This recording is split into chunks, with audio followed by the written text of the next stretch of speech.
Le fabricant de trains d'atterrissage Héroux-Devtech a mis les 105 employés de son usine de Laval en lock-out.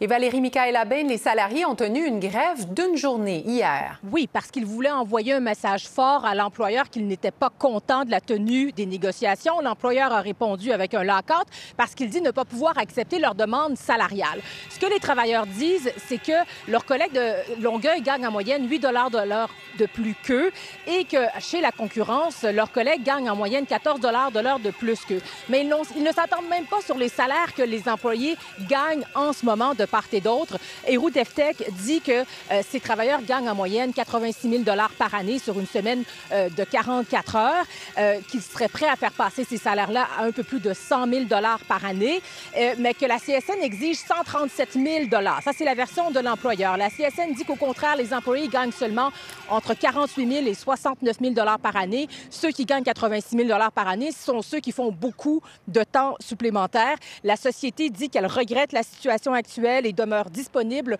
à reprendre les discussions de bonne foi dès que la CSN présentera des demandes monétaires réalistes. Là-dessus, les commentaires de quelques employés.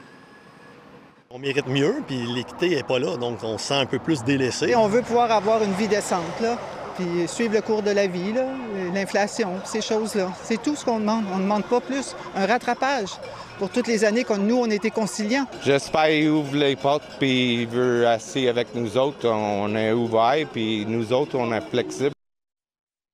Et Valérie Michaëla, ce lock-out, il s'inscrit dans une tendance. Les conflits de travail sont à la hausse, spécifiquement au Québec au cours des dernières années. Oui, des tendances qui sont démontrées par des données de Statistique Canada, particulièrement pour l'année 2023-2024, lorsqu'on compare aux années 90, 2000 et 2010. Même chez Héroux-Devtech, c'est le premier conflit de travail en 25 ans. Ce qui pourrait expliquer ça, selon un professeur de l'Université Laval, l'inflation, les travailleurs veulent récupérer leur pouvoir d'achat. Il y a une fatigue